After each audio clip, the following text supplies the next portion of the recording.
Bonjour à tous. Installez-vous confortablement. Aujourd'hui, je vous emmène sur les hauteurs de Bagnolet, en Seine-Saint-Denis.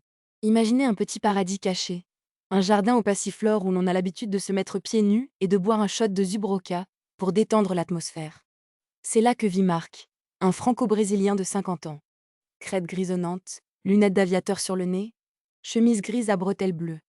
Dehors, ses deux motos, une Indian Scout et une Suzuki Intruder de 1994, sont garées sur le trottoir. Marc a tout l'air d'un personnage fort, d'un homme qu'on ne berne pas facilement. Et pourtant, dans l'entrée de sa maison aux allures de cabinet de curiosité, Marc a placardé les photos de 4 hommes. Leurs noms: Robert Velg, Dilawar Singh, Andreas Sakax et Mike Sims. Ce sont les visages de ses bourreaux financiers. Marc a perdu 250 000 euros. Un autre Français, lui, résume son calvaire en une phrase terrible: J'ai perdu 280 000 euros en un claquement de doigts. Bienvenue dans l'enfer d'Omega Pro. Une escroquerie planétaire qui a englouti la somme vertigineuse de 4 milliards de dollars entre 2018 et 2022. Des milliers de Français, espérant multiplier leur investissement par 3, ont tout perdu. Alors, comment une telle catastrophe a-t-elle pu se produire sous nos yeux? Pour comprendre, il faut analyser le mécanisme. Omega Pro s'est présenté comme la solution miracle pour échapper à la grisaille financière quotidienne. Le pitch était simple, presque trop beau pour être vrai. Et comme toujours dans ces cas-là, c'est parce qu'il l'était. On vous promettait de tripler votre mise grâce à des algorithmes de trading révolutionnaires, de la finance décentralisée, et tout le jargon technologique à la mode qui brille dans les yeux des profanes. En réalité, derrière ce rideau de fumée technologique, se cachait la plus classique des pyramides de Ponzi. Le principe de la pyramide de Ponzi, inventé par Charles Ponzi au début du XXe siècle, est d'une simplicité enfantine. Vous n'avez pas besoin de créer de la valeur ou de faire de réels investissements. Il vous suffit de recruter constamment de nouveaux membres. L'argent apporté par les derniers arrivés sert à payer les prétendus gains des plus anciens. Tout le monde est content, tout le monde en parle à ses proches, le réseau grandit et la bulle gonfle. Omega Pro a poussé ce concept à un niveau industriel, en se déployant dans au moins 40 pays. Les fondateurs, Robert Velg, Dilawar Singh, Andreas Sakax et Mike Sims, ont orchestré cette illusion avec un cynisme absolu.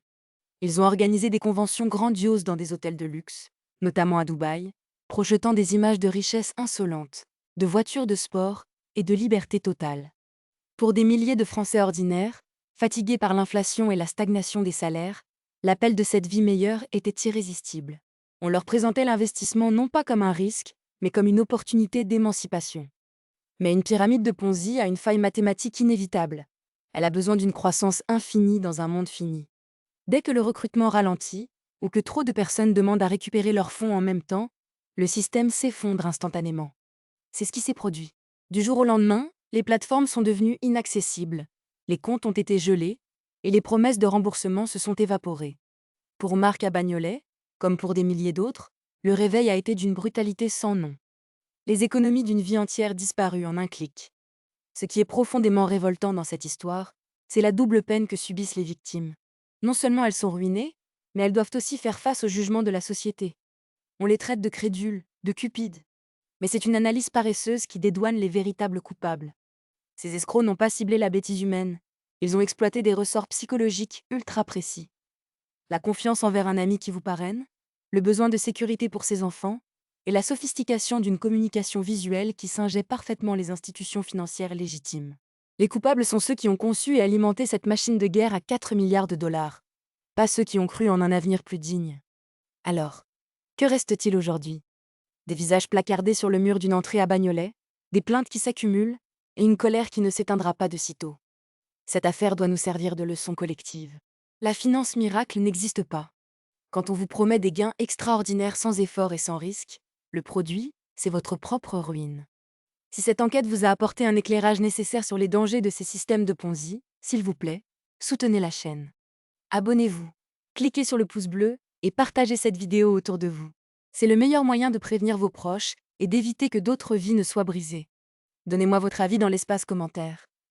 Pensez-vous que les autorités financières font preuve de trop de laxisme face à ces plateformes basées à l'étranger? On se retrouve très vite pour un prochain décryptage. Prenez soin de vous et de votre épargne.